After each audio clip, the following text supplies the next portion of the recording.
Trade union leaders అందరికీ ఈ మహాధర్నా సందర్భంగా విప్లవాభి నమస్కారం తెలియజేస్తున్నాం. నా పేరు Lalitha, Andhra Pradesh anganwadi workers helpers association రాష్ట్ర ప్రధాన కార్యదర్శి ఐటీ సంబంధం.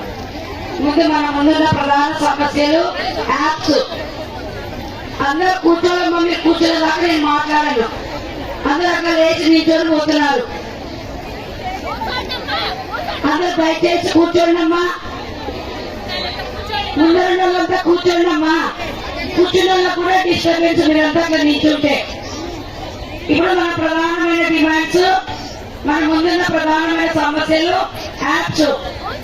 కేంద్ర ప్రభుత్వం ఇప్పటికీ 16 సంవత్సరంలో కలిగినప్పటికీ కూడా ₹1 గౌరవ వేతనం పెంచకుండా, ఎలాంటి సౌకర్యాలు కల్పించకుండా చేస్తున్నటువంటి ఇన్సెంటివ్స్ కూడా ఇంతకుముందు ఇస్తున్నట్లు ₹500 వర్కర్ కి, ₹500 హెల్పర్ కి ఇచ్చేది కూడా స్టాప్ చేసి ఈ రోజు పోషణ ట్రాకర్ యాప్ తెచ్చింది.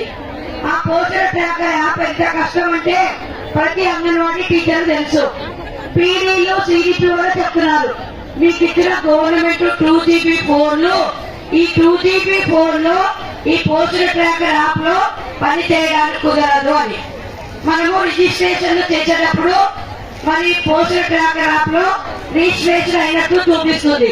మళ్ళీ మన లాభోత్తరాలు అక్కడ నమోదు అయిందా లేదా చూసుకుంటే మళ్ళీ ఎర్రర్లో నమోదు కాలేదని వస్తుంది.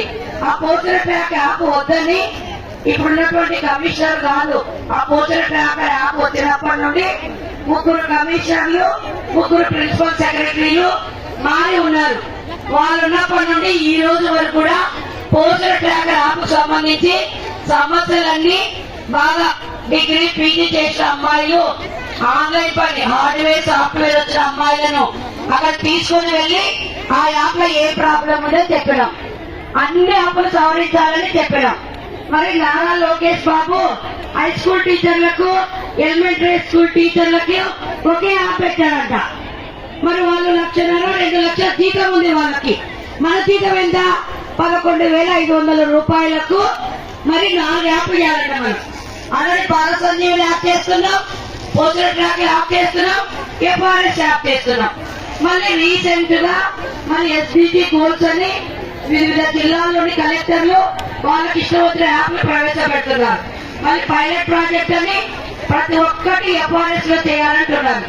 ఈ కమిషనర్ గారు వచ్చినప్పటి నుండి కూడా మరి నేను కలెక్టర్ లో ఉండి అన్ని జిల్లాలలో అంగన్వాడీ టీచర్ల సమస్యలు, సెంటర్ల సమస్యలు బాగా పరిశీలి చేశాను.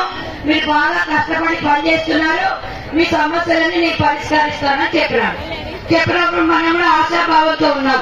ఎందుకంటే చాలా జిల్లాల్లో అంగన్వాడీ టీచర్ల సమస్యలు పరిష్కరించాలని చెప్తున్నారని. మరి వచ్చిన వెంటనే అదే ఎప్పుడో 2020 సంవత్సరంలో వచ్చినటువంటి PP1, PP1, PP2 జాతీయ విద్యా విధానాన్ని రీసెంట్ గా అన్ని జిల్లాల్లో బెడ్ మీద ఉంటే కూడా అంగన్వాడీ టీచర్లు సెలవులు లేవని నిర్బంధించి ఉదయం 9 గంటల నుండి సాయంత్రం 5:30 గంటల దాకా అందరికీ ఒకేసారి ట్రైనింగ్ ఇచ్చారు. ఇప్పుడు ట్రైనింగ్ అయిపోయిన ఉంటేనే ట్రైనింగ్ లో భోజనాలు సరిగ్గా పెట్టలేదు. 3 days ఆ రోజు 2 బ్యాచ్లు ట్రైనింగ్ చేసినాం, ₹1 టీఏ ఇవ్వలేదు. అంతా ఎంఈఓలకి అప్పచెప్పారు. వాళ్ళు ఏం చేశారు, మిడ్ డే మీల్స్ వాళ్ళకి అప్పచెప్పారు. అంటే ఎంత దోపిడీ వ్యవస్థ అంటే గవర్నమెంట్ ప్రతి ఒక్కరు మన తప్ప అంగన్వాడీ టీచర్ల సొమ్మును అందరూ దోచుకుంటున్నారు. మనం ఈ రోజు ఇంతమంది వచ్చినాం కదా, ఇప్పటికే మీ అందరికీ అనేక పర్యాయములు సభ్యులు పెట్టినాం. ఏ సంఘానికి సంబంధించిన అంగన్వాడీ టీచర్లైనా యాప్లు సవరించి బాల సంజీవిని యాప్ లో పోషణ ట్రాకర్ యాప్ ను సవరించి మరి ఎఫ్ఆర్ఎస్ యాప్ చేయకుండా మరి రీసెంట్ వచ్చినటువంటి PP1, PP2 సంబంధించిన మళ్ళీ దానికి ఒక యాప్ పెట్టాలంట. సవరిస్తాం కానీ బాల సంజీవిని యాప్ లో ఇంకా చాలా ప్రభావం పెంచుతున్నామని చెప్తాడు కమిషనర్ గారు. మరి నిన్న మొన్న వారం రోజుల నుండి వాళ్ళే పిలిపించి మనం ఈ రోజు ఉద్యమం చేపడుతున్నాము. ఈ అసెంబ్లీ సమావేశాల సందర్భంగా ఖచ్చితంగా వేతనాలు పెంచి తీరాల్సిందే. మనం ఆ రోజు సమ్మె ముగింపు రోజు కూడా ప్రాణాన్ని తెగించి ఆమరణ నిరాహార దీక్ష చేసినప్పుడు కూడా మా జగన్మోహన్ రెడ్డి 5 సంవత్సరాలు దుర్మార్గమైన పరిపాలన చేసి 5 సంవత్సరాల్లో సంఘాల నేతలు విడివిడైనా సరే కలిసైనా సరే ఒక్కసారి కూడా అపాయింట్మెంట్ ఇవ్వలేదు. చర్చలు 7 సార్లు జరిపినాం. 7 సార్లు చర్చలు. సాయంత్రం 5-6 గంటల పోయి సెక్రటరీ మేమంతా ఉంటే అర్ధరాత్రి అయ్యేది చర్చలు అయిపోయేటప్పటికి. అర్ధరాత్రి అక్కడ సెక్రటరియట్ నుండి టౌన్ లోకి రావాలంటే నరకం చూసినాం. ఒక ఆటో లేదు, ఒక బస్సు లేదు, ఒక హోటల్ లేదు, ఏం లేదు. అక్కడ మంత్రులు ఏమంటున్నారు, జీతాలు పెంచే ప్రసక్తే లేదు, 5 సంవత్సరాలు పూర్తి కావాలి. మేమేమన్నాము, జగన్మోహన్ రెడ్డి ప్రతిపక్షంలో ఉన్నప్పుడు నేను సుబ్రహ్మమ్మ హైదరాబాద్ లో లోపలపాడలో ఇంటికి పోయినా. సార్ మా అంగన్వాడీ టీచర్ల సమస్యలు పరిష్కరించాలా, ప్రతిపక్షంలో మీరు ప్రస్తావించాలంటే ఖచ్చితంగా నేను అసెంబ్లీలో మాట్లాడడానికి నాకు మీ మినిట్స్ ఇవ్వండి అంటే అక్కడే రాసి ఇచ్చాం. ఏమన్నాడు, మీ నాన్నగారు కొంతవరకు గౌరవ వేతనాలు సంవత్సరం పెంచారు, మీరు అక్కడ మాట్లాడాలని చెప్పాం. ఆయన ఏమన్నారంటే, మా నాన్నగారు మిగిల్చిన మీ డిమాండ్స్ అని నేను ఖచ్చితంగా పరిష్కారం దిశలో అసెంబ్లీలో మాట్లాడతానన్నాడు. మరి వచ్చిన తర్వాత ఏమైంది, మనం అప్లై చేసినాం. చంద్రబాబు నాయుడు మన సమస్యలు పరిష్కరించడం లేదని జగన్మోహన్ రెడ్డిని గెలిపించినాం.